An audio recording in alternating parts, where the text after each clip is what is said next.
Welcome to Bajirao Reddy institute. Today analysis के आज के अंक में हम 15 दिसंबर 2023 के प्रमुख समाचारों को देखते हैं।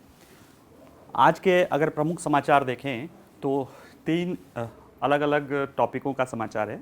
जैसे पहला है कि रूस के राष्ट्रपति व्लादिमीर पुतिन का एक इंटरव्यू है जो मतलब यूक्रेन युद्ध शुरू होने के बाद से नहीं दिया है, इसके पहले हर साल वो देते थे। उसमें उन्होंने यूक्रेन युद्ध कहा कि जब तक हम जो रूस चाहता है वो रूस का लक्ष्य हासिल नहीं होगा तब तक यूक्रेन युद्ध बंद नहीं होगा। तो हम यहाँ पे इसमें समझेंगे कि यूक्रेन युद्ध में रूस हासिल क्या करना चाहता है और व्लादिमीर पुतिन क्या हासिल करना चाहते हैं। ठीक है। जहाँ तक दूसरा समाचार है वो WHO की एक कल ही रिपोर्ट आई है, उसमें ई सिगरेट को लेके जो है उसके दुष्प्रभाव और उसकी चुनौतियाँ, उसकी समस्याओं को बताया गया है। तो इसमें हम उन मुद्दों को समझने की कोशिश करेंगे। जहाँ तक तीसरा समाचार है हमारा वह है पिछले साल जो है नेशनल लॉजिस्टिक पॉलिसी या राष्ट्रीय लॉजिस्टिक पॉलिसी आई थी 2022 17 सितंबर को प्रधानमंत्री ने लॉन्च किया था। इसमें भारत में अर्थव्यवस्था में लॉजिस्टिक लागत को कम करने का लक्ष्य रखा गया था कि 2030 तक जो 13% का एक औसत है उसको हम 8% तक लाएंगे। इसको लेकर एक कहा गया था कि एक औपचारिक सर्वेक्षण किया जाएगा। तो उद्योग विभाग जो है भारत सरकार का उद्योग संवर्धन विभाग, उसने एक थिंक टैंक के साथ मिलकर एक पहला औपचारिक सर्वेक्षण किया है। ये प्रिलिमिनरी है लेकिन ये नेशनल लॉजिस्टिक पॉलिसी के लिए इम्पॉर्टेंट है। ठीक है। आइए अब हम थोड़ा सा ब्रीफ समझ लेते हैं कि पहला न्यूज़ क्या है। देखिए, जब से रूस के राष्ट्रपति बने हैं वह साल का जब साल समाप्त होता है तो रूस के राष्ट्रपति जो है अपना एक वार्षिक में वो प्रेस कॉन्फ्रेंस करते हैं। इसके जरिए वो अपनी बातों को लोगों को बताते हैं और ख़ास तौर से रूस के लोगों से वो जुड़ाव करते हैं। जैसे वो हर साल लेते रहते हैं, ये उनका सम्मेलन काफ़ी चर्चित रहता है रूस के लोगों से जुड़ने से, अपनी बात कहने से। लेकिन फरवरी 2022 में जब यूक्रेन का युद्ध शुरू हुआ तो उसके पहले तो ले लिए थे, लेकिन दिसंबर 2022 में यानी पिछले साल उन्होंने अपना वार्षिक सम्मेलन नहीं किया था क्योंकि उस समय स्थिति गड़बड़ थी। अभी उन्होंने किया है और वो बताया है कि जब तक रूस अपना लक्ष्य प्राप्त नहीं कर लेता यूक्रेन में तब तक वो युद्ध को जारी रखेगा। तो हम इसमें समझेंगे कि आखिर वो लक्ष्य क्या है और पुतिन इसके जरिए क्या संदेश देना चाहते हैं। ठीक है। जहाँ तक दूसरा समाचार है हमारा, WHO की कल ही एक रिपोर्ट प्रकाशित हुई है। इसमें ये बताया गया है कि ई सिगरेट या इलेक्ट्रिक सिगरेट, जिसमें आप कह सकते हो कि एक लिक्विड का जो है गर्म करके उसके वाष्प में निकोटीन मिला होता है, उसको अंदर लिया जाता है। और कुछ रिपोर्ट्स इसको बताती हैं कि ये जो रेगुलर सिगरेट होता है जो लोग पीते हैं, अगर इसका लेते हैं तो उसका प्रभाव कम पड़ता है। हालांकि WHO ने कहा कि ये सब जो तंबाकू उत्पादन वाली कंपनियां हैं ये सब भ्रामित विज्ञापन करती हैं और इनके विज्ञापन में इस तरह से किया जाता है, हालांकि कार्टून तक का इस्तेमाल किया जा रहा है कि छोटे बच्चों या युवाओं में जो है ये बड़ी तेज़ी से फैल रहा है, जो कहीं न कहीं बच्चों और युवाओं के स्वास्थ्य के साथ खिलवाड़ है। ऐसे में इस पर रोकने की कार्रवाई करनी चाहिए। ठीक है। जहाँ तक हमारा तीसरा समाचार है, राष्ट्रीय logistic policy, national logistic policy 2022 जो है पिछले साल लाया गया था सितंबर में। उसमें एक बात कही गई थी कि भारत में 2030 तक लॉजिस्टिक लागत जो वर्तमान में 13% के आसपास है, अनुमान था कि उसको कम करके 8% लाना है, उसमें 5% की कमी लाना है, जिसमें लॉजिस्टिक में जो ट्रांसपोर्टेशन, वेयर हाउसिंग, इन्वेंट्री और प्रोसेसिंग, ये जो 4 उसके चरण होते हैं, इन चारों चरणों में कटौती का लक्ष्य रखा गया है। लेकिन उसके लिए ज़रूरी है कि हम सर्वे तो कर सके कि वास्तव में भारत में लॉजिस्टिक की लागत क्या आती है। तो उस तरह से विश्व बैंक के जो आंकड़े, जो मानदंड है, उसी को आधार बना के अभी ये पहला जो है लॉजिस्टिक लागत पे सर्वेक्षण हुआ है और इसमें बताया है कि 14-15 से लेके 21-22 में जो है कहीं ना कहीं लॉजिस्टिक लागत में कमी आई है। ठीक है। हालांकि जो इसमें रिपोर्ट आई है वो जो अनुमान है उससे काफ़ी कम है, लेकिन ये प्रिलिमिनरी रिपोर्ट है। इस तरह की और भी रिपोर्टें आएंगी और जैसे जैसे हमारा अनुभव अध्ययन सही होता जाएगा वैसे वैसे हम सही नीतियाँ बनाने में सक्षम हो जाएंगे। चलिए आइए हम देखते हैं पहले समाचार को। पहला समाचार है, देखिए, व्लादिमीर पुतिन यूक्रेन युद्ध से क्या हासिल करना चाहते हैं। तो चर्चा में क्यों है? क्योंकि अभी वर्ष के अंत में हर साल व्लादिमीर पुतिन इस तरह का जो है प्रेस कॉन्फ्रेंस करते हैं जिसके जरिए वो दुनिया को अपना संदेश देते हैं और ख़ास तौर से अपने रूस के लोगों से वो जुड़ाव रखते हैं। पिछले साल ये सम्मेलन नहीं हुआ था, ये प्रेस कॉन्फ्रेंस नहीं हुआ था, क्योंकि फरवरी 2022 में ही रूस ने यूक्रेन पर हमला किया था और उसके उम्मीद के से अलग जो है वहाँ की स्थिति थोड़ी सी गड़बड़ हो गई थी दिसंबर के आसपास, और लगने लगा था कि कहीं रूस के लिए दिक्कत ना होने लगे। हालांकि आज इसको सम्मेलन को करना ये बताता है कि रूस कहीं ना कहीं यूक्रेन युद्ध में डिसिसिव है, और इसीलिए रूस के राष्ट्रपति इसमें कह रहे हैं कि यूक्रेन युद्ध में रूस का जो लक्ष्य है वो जब तक हासिल नहीं कर लेगा तब तक युद्ध को खत्म नहीं करेगा। तो हम उसको समझेंगे कि लक्ष्य क्या है, और दूसरा है कि ये इतने कठोर बातों के जरिए जो ये इस तरह की आप कह रहे हो कि हम जब तक अपना युद्ध में लक्ष्य हासिल नहीं कर लेंगे तब तक नहीं शांति स्थापित करेंगे, इसके जरिए व्लादिमीर पुतिन हासिल क्या करना चाहते हैं, इन्हीं चीज़ों को हम समझने का प्रयास करते हैं। आइए चलिए देखते हैं कि चर्चा में क्यों है। तो चर्चा में क्यों है, क्योंकि पुतिन जो है गुरुवार 14 दिसंबर को उन्होंने कहा कि यूक्रेन में तब तक शांति नहीं होगी जब तक रूस अपने लक्ष्य को हासिल नहीं कर लेता है, और ये जो लगभग 2 साल की बड़ी लड़ाई के बाद भी अपरिवर्तित है। यानी फरवरी 2022 से आज देखा जाए तो लगभग 22 महीने हो गया है या 21 महीने हो गया है, और आज भी या नहीं 22 महीने हो गया है। इसके बावजूद भी रूस के राष्ट्रपति कह रहे हैं कि अभी भी हमारा लक्ष्य अपरिवर्तित है, और जो लक्ष्य लिए गए हैं जब तक हम उसको प्राप्त नहीं कर लेंगे तब तक हम वहाँ पे शांति नहीं आएगी। उनसे एक प्रश्न पूछा गया था कि रूस यूक्रेन में शांति कब आएगी, तो उस पर उन्होंने ये जवाब दिया था।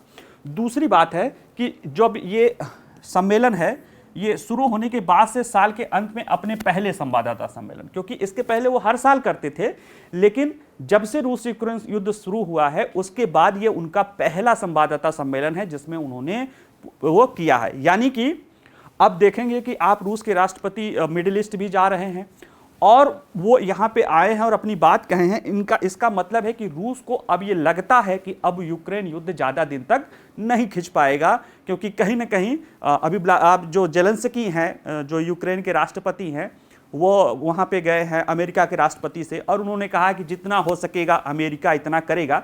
तो जब आपका कोई मित्र ये कहे कि जितना हो सकेगा उतनी मदद करेंगे, तो आप समझ लीजिए कि अब आपकी मदद जो है उसके द्वारा आने वाली मदद नहीं ही है, उसको नहीं ही मान के चलिए। ठीक है, तो ये इन परिस्थितियों में, और जैसे दिख रहा है कि यूक्रेन और इस तरह की स्थिति अब उनकी स्थिति गड़बड़ होती जा रही है, ऐसे में ये है कि रूस के राष्ट्रपति को लगता है कि जल्दी ही वो युद्ध में अपने लक्ष्य को प्राप्त कर लेंगे। तो हमें समझना है कि वो लक्ष्य क्या है। तो लक्ष्य जो इन्होंने बताया है कि यूक्रेन युद्ध में रूस के घोषित लक्ष्य क्या है। देखिए, हमें डिप्लोमेसी में जब कोई भाई, देखिए पिछली बार भी बताया था जब हम अभी कुछ दिन पहले कि इजराइल और हमास के संघर्ष का कब अंत होगा, तो हमने कहा था कि जब जो संघर्षरत राज्य हैं वह युद्धग्रस्त राज्य हैं, जब वो अपने लक्ष्य को प्राप्त कर लें या अपने लक्ष्य में परिवर्तन कर लें तभी जाके युद्ध समाप्त होता है। तो उसी तरह से अब रूस यूक्रेन युद्ध हुआ है, रूस का कुछ लक्ष्य रहा होगा, यूक्रेन का कुछ लक्ष्य रहा होगा। रूस या तो अपने लक्ष्य को बदल ले या तो अपने लक्ष्य को प्राप्त कर दे, यूक्रेन या तो अपने लक्ष्य को प्राप्त कर ले या तो बदल दे, तभी युद्ध समाप्त होता है। ठीक है, तो आइए देखते हैं कि रूस का घोषित लक्ष्य क्या है। देखिए, रूस ने जब युद्ध किया था तो उसका एक घोषित लक्ष्य था। वो घोषित लक्ष्य उसको अपने राष्ट्रपति को कह सकते हो व्लादिमीर पुतिन को अपने लोगों में युद्ध के प्रति जो है सहयोग बढ़ाने या जन समर्थन बढ़ावा देने में मददगार है। उसमें जो रूस ने कहा है कि जो यूक्रेन है, इस युद्ध का जो घोषित लक्ष्य है वो पहले से ही है। वो क्या है कि विनाजीकरण, यानी कि आरोप लगा था कि यूक्रेन में नाजीकरण की, नाजी यानी जो हिटलर वाली भावना है वो पनप रही है, तो विनाजीकरण करना है, यानी नाजीकरण की भावना को समाप्त करना है। विसैन्यीकृत करना है, यानी कि यूक्रेन में का जो सैन्य है उसको खत्म करना है, ताकि मदर रसिया, रूस राष्ट्रपति कहते हैं कि मदर रसिया की रक्षा की जा सके, यानी अपने मातृ देश रूस रक्षा करने की प्रेसिडेंट कहते हैं कि उसके लिए यूक्रेन जो है विनाजीकरण हो, विसैन्यीकृत हो और तटस्थ हो। तटस्थ ये हो यानी कि न्यूट्रल हो, यानी कि वो नाटो के गोद में बैठने की कोशिश न करे। क्योंकि रूस कह रहे हैं कि जिस तरह से, ये राष्ट्रपति कह रहे हैं कि जिस तरह से जो है व्लादिमीर पुतिन बता रहे हैं कि जिस तरह से नाटो रेंगते हुए हमारी सीमा की तरफ आ रहा है और जो यूक्रेन को अपने में शामिल करना चाह रहा है, अगर वही स्थिति फिर से रही तब तक रूस का लक्ष्य पूरा नहीं होता है। ठीक है, तो ये उसका घोषित लक्ष्य है क्या कि वहां की नाजीकरण को समाप्त करना, नाजीकरण की भावना जो यूक्रेन है, वहां की सैन्य तंत्र को समाप्त करना और उसे एक तटस्थ राष्ट्र बनाना। ये तो एक घोषित लक्ष्य है, इसको दुनिया आरोप लगा रही है और अपने देश के लोगों को जन समर्थन, क्योंकि रूस में वर्ल्ड वार सेकेंड से ही सोवियत संघ कहीं ना कहीं नाजीवाद के विरुद्ध में वो लड़ाई लड़ा है, तो वो भावना को वो आकर्षित करना चाहते हैं। जो वास्तविक उद्देश्य है, जो डिप्लोमेटिक है, ये तो चलो वैचारिक है, जो इसकी कूटनीतिक लक्ष्य है उसको अगर समझें तो कहीं न कहीं रूस नहीं चाहता है कि यूक्रेन तक जो है नाटो या पश्चिमी देशों का प्रभाव हो, और रूस अपने आसपास के देशों में जो पहले कभी पूर्व सोवियत संघ के हिस्सा थे उनको कहीं न कहीं अपने प्रभाव में रखना चाहता है। और इसके बावजूद उसमें उसने आरोप ही यही लगाया था कि यूक्रेन कहीं न कहीं जो है नाटो की तरफ जा रहा है, और नाटो ने भी उसे खूब सब्जबाग दिखाया कि भाई ठीक है, चढ़ जा, लड़ जा। और जब उसने लड़ाई शुरू कर दी तो कोई भी साथ देने के लिए नहीं आया। और ये बात कहीं ना कहीं अब जैसे जो आर्थिक संसाधन दे रहे थे अमेरिका और पश्चिमी यूरोप के देश, तो जो अमेरिका आर्थिक संसाधन दे रहा था किसके रूप में जा रहा था? हथियारों के रूप में जा रहा था। तो उसका क्या हो रहा था? उसकी हथियार इंडस्ट्री डेवलप हो रही थी। लेकिन अभी चूंकि वहां पे चुनाव होने वाला है, ऐसे में वहां पे भी परिस्थितियां वहां के प्रेसिडेंट जो बिडेन के खिलाफ थोड़ा सा होती जा रही, क्योंकि उधर इजराइल भी युद्ध शुरू हो गया है और अमेरिका में ज़्यादातर जो जनमत है वो उसको प्रभावित करने में वहाँ की बिजनेस लॉबी की बहुत महत्वपूर्ण भूमिका होती है, और वो करों आदि को लेकर थोड़ा सा शंकित है। ठीक है कि इन दोनों युद्धों से जो आर्म लॉबी है वो मजबूत हो रही है, उसका व्यापार बढ़ रहा है, अमेरिका को फायदा हो रहा है, लेकिन और जो व्यापार है वो तो दुष्प्रभावित हो रहा है, जिसके कारण कहीं ना कहीं उन पर दबाव बन रहा है कि वो इस तरह की चीज़ों को रोकें। ठीक है, तो ये चीज़ें हैं, एक घोषित और एक अघोषित। और इस रूस के राष्ट्रपति के इस बयान के संकेत क्या हैं? देखिए, रूस के राष्ट्रपति हर साल हमेशा ये काम करते रहते थे, प्रेस कॉन्फ्रेंस हर साल करते रहते थे। ये एक वार्षिक उनका सम्मेलन था जिसके जरिए वो अपने देश के लोगों को संदेश और दुनिया के लोगों को संदेश देना चाहते थे। पिछले साल युद्ध शुरू होने के बाद उन्होंने नहीं दिया। इसका मतलब है कि क्यों नहीं दिया? क्योंकि उस समय युद्ध की स्थिति में रूस की स्थिति गड़बड़ हो रही थी। लोग कह रहे थे कि रूस फंस गया है, ये हो गया है, और वहां की जनता में भी कहीं ना कहीं विक्षोभ का भाव था। लेकिन अब ये सम्मेलन किए हैं और इस तरह की बात रूस के राष्ट्रपति कह रहे हैं, तो इसका मतलब है कि वो अपनी दुनिया को और अपने देश को, दोनों को संदेश, अपने देश के लोगों को संदेश देना चाह रहे हैं कि अब रूस सशक्त है और वो युद्ध में जीत रहा है। और जैसा दिख रहा है कि जिस तरह से यूक्रेन का जो वहाँ पे मैन पावर और वहाँ पे जो है हथियार गोला बारूद कम हो रहा है, जिस तरह से जेलेंस्की यहाँ से वहाँ जा रहे हैं, दुनिया को चेता रहे हैं, पश्चिमी देशों को और अमेरिका को, उससे यह लग रहा है कि बहुत जल्दी ही रूस यूक्रेन युद्ध अपने पटाक्षेप को प्राप्त कर लेगा। ठीक है, दूसरी बात है कि अभी कुछ दिन पहले ही रूस के राष्ट्रपति ने वहां पे अगले टर्म के लिए जो है चुनाव लड़ने की बात की थी कि अगला राष्ट्रपति का चुनाव वो लड़ेंगे, और जिसमें पूरा है कि वो पूरी तरह से फिर से बहुत अच्छे बहुमत से जीत जाएंगे। और अगर ये जीतते हैं तो अगले जो है 2030 तक जो है वो राष्ट्रपति रहेंगे। और अगर वैसा करते हैं तो वो देखा जाए तो वो हालांकि मई 2000 में उनका फिर से चुनाव हुआ था, लेकिन वो एक्टिंग प्रेसिडेंट के रूप में 31 दिसंबर 1999 से ही जो है वह सत्ता में हैं, और बीच का एक टर्म कॉल एक जो है वो प्रधानमंत्री के रूप में रहे, बाकी वो राष्ट्रपति के रूप में रहे हैं। और जब वो प्रधानमंत्री के रूप में थे तब भी उन्हीं का ही शासन था, क्योंकि उन्हीं का एक डिप्टी प्राइम मिनिस्टर, बाद में वो प्राइम मिनिस्टर बने थे। चूंकि जब वो बने थे तो उस समय ये व्यवस्था थी कि रूस का राष्ट्रपति है वो 4-4 साल के 2 टर्म के लिए रह सकता है, इसलिए 2 साल टर्म के बाद उन्होंने जो है अपने को प्रधानमंत्री बना लिया था और एक अपना ही एक आदमी को राष्ट्रपति बना लिया था। बाद में ये व्यवस्था संशोधन करके जो है ये टर्म वाली व्यवस्था हटा दी गई थी, और इसके बाद वो लगातार जो है रूस के राष्ट्रपति हैं। और ऐसा होता है तो जो कह सकते हो 17वीं 18वीं शताब्दी के बाद से वो लगातार सबसे ज़्यादा समय तक शासन करने वाले होंगे। तो कहीं ना कहीं ये रूस के लिए बता रही है कि रूस को अपना संदेश दे रहे हैं जनता के लिए, और दुनिया को दे रहे हैं, और ख़ासतौर से यूक्रेन के लिए है। और जैसे ही यूक्रेन के साथ ये चीज़ होता है तो जो और उसके आसपास के देश हैं जो नाटो के साथ आने जाने की कोशिश कर रहे हैं, उनको भी वह कह सकते हो कहीं ना कहीं वो अपने प्रभुत्व को दुनिया में दिखाने में सक्षम हो पाएंगे। ठीक है, चलिए आगे हम दूसरा न्यूज़ समाचार देखते हैं। ई सिगरेट पर तत्काल नियंत्रण की आवश्यकता है। देखिए, भारत में तो नियंत्रण है, किसी भी तरह से सिगरेट पे उस तरह का रोक है कि वो सार्वजनिक और इस तरह के प्रचार और प्रसार पे, उसी तरह से ई सिगरेट पे भी 2019 से ही रोक है।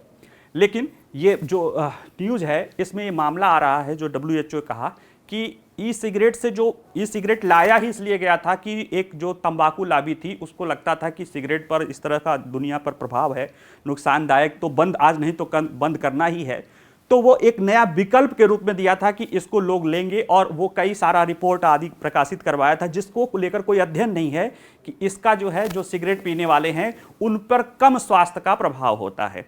हालांकि WHO ने कहा कि इसका प्रभाव बच्चों पर, गर्भवती महिलाओं पर ज़्यादा पड़ रहा है, और यह जो लाभ देने की बात है उससे कई ज़्यादा गुना हानि दे रहा है। और कहीं ना कहीं जो तंबाकू लॉबी है, जो टोबैको जो है लॉबी है, वह जानबूझकर इस तरह की जो भ्रामक अध्ययन करवाता है ताकि वो किसी न किसी तरह से अपने व्यापार को बढ़ावा देता रहे। ठीक है, तो उसके जरिए हमें समझेंगे कि ई सिगरेट क्या होता है। तो ई सिगरेट यानी इलेक्ट्रिकल सिगरेट, एक इलेक्ट्रिक मशीन होती है जिसमें बैटरी लगी होती है, एक लिक्विड होता है जिसमें निकोटीन और कुछ फ्लेवर मिले होते हैं। जैसे बच्चों के लिए भी विज्ञापन में 16,000 तरीके का फ्लेवर जो है वाला जो है सिगरेट है।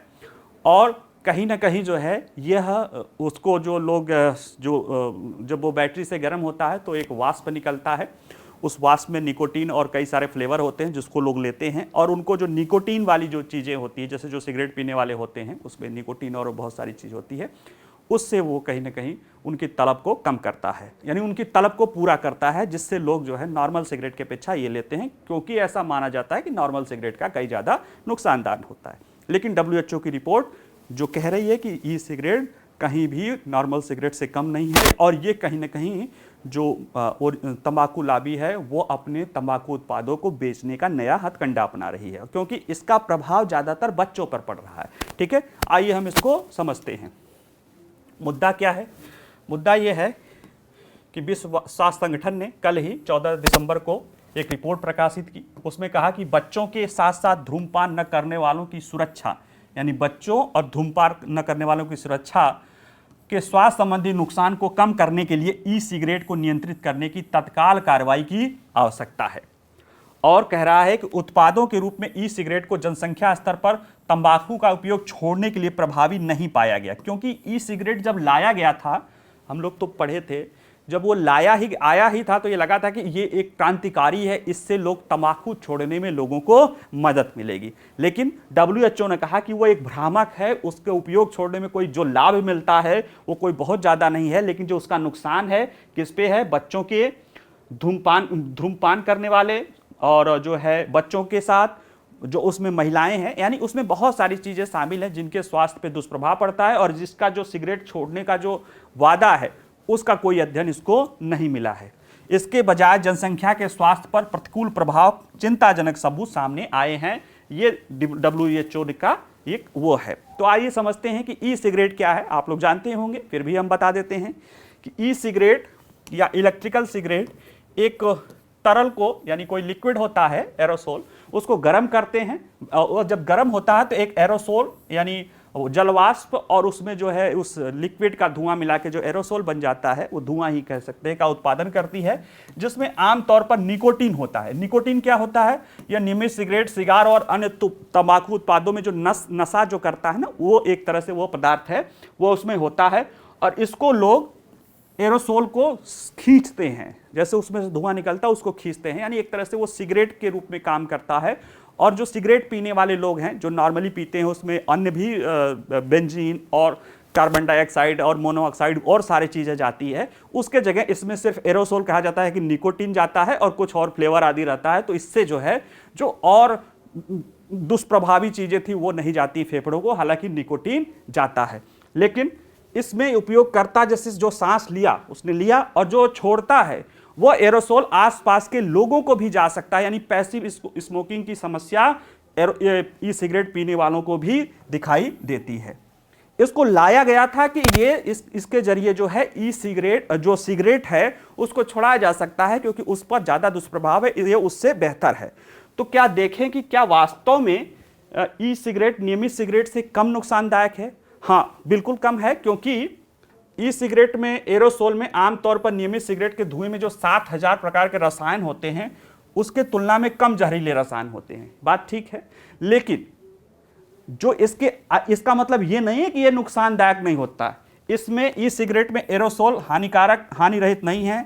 इसमें आप कह सकते हो कि निकोटीन होता है, लेड जैसी भारी धातुएं होती हैं, ठीक है, जिसका कैंसर प्रभाव होता है, कैंसर का कारण होती है, और कई सारी मानसिक बीमारियों को लेकर शिकार होती है, खास तौर से बच्चों में। तो ये कैंसर और पैदा करने वाले एजेंट जो भी इसमें होते हैं, वो रसायन तो नहीं होते, लेकिन उससे कम इसमें समस्या नहीं होती है। मान लिया ये नागनाथ हैं तो ये सांपनाथ हैं, और इसको जैसे अब यही बात WHO कह रहा है कि WHO के रिपोर्ट में स्वास्थ्य संबंधी चुनौतियां आई हैं। क्या आई हैं कि इसमें पाया गया है कि दीर्घकालिक स्वास्थ्य प्रभाव पर पूरी तरह से नहीं, लेकिन परंतु पाया गया है कि वे विषाक्त पदार्थ उत्पन्न करते हैं जिनमें से कुछ कैंसर का कारण बनते हैं, जैसे लेड है, ठीक है। बाकी जो निकोटीन है वो भी है, उसमें क्या होता है, हृदय फेफड़ों के विकारों के भी खतरे बढ़ जाते हैं। इसके उपयोग से, ई सिगरेट के उपयोग से मस्तिष्क के विकास को भी प्रभावित कर सकता है, और युवाओं में सीखने संबंधी विकार, लर्निंग डिसऑर्डर आता है। युवाओं में मस्तिष्क में वो विकार उत्पन्न करता है और लर्निंग डिसऑर्डर आ जाता है। ये समस्या और क्यों बढ़ जाती है अभी, और जो उसके आप नीचे के निष्कर्ष देखेंगे कि सबसे ज्यादा ये समस्या युवाओं में ही आ रही है, तो हम इसको समझ सकते हैं। जैसे गर्भवती महिलाओं में ई सिगरेट के संपर्क में आने से भ्रूण के विकास पर प्रतिकूल प्रभाव पड़ सकता है, और इस तरह से इसके उत्सर्जन से आसपास के लोगों में भी समस्याएं उत्पन्न होती है, ठीक है। इसमें लेकर WHO का प्रमुख निष्कर्ष क्या है, वह कह रहा है कि ई सिगरेट को खुले बाजार में लाने की अनुमति दी गई है। युवा लोगों के लिए इसका आक्रामक विपणन, एडवर्टीजमेंट किया जा रहा है, विज्ञापन किया जा रहा है। 34 देशों ने ई सिगरेट पर प्रतिबंध लगाया है, जिसमें आप भारत भी है, जिसने 2019 सिगरेट, इलेक्ट्रॉनिक सिगरेट विशेष अधिनियम के तहत रोक लगा दी है। हालांकि अभी 88 देशों में ई सिगरेट पर कोई रोक नहीं है, और 74 देशों में इन हानिकारक उत्पादों के लिए कोई कार्रवाई नहीं हुई है। यानी कि 34 देश ऐसे हैं जिनको छोड़कर बाकी बहुत सारे 74 और 88 कितना हो गया, यानी लगभग 159 या 160 देश में अभी भी ये सिगरेट धड़ल्ले से विज्ञापन होता है। और जो सबसे बड़ी समस्या है वो देखिए, WHO के स्वास्थ्य संवर्धन निदेशक कहते हैं कि ई सिगरेट को कम से कम 16,000 स्वादों के साथ सोशल मीडिया और इन्फ्लुएंसर लोगों के माध्यम से बच्चों को टारगेट किया जाता है।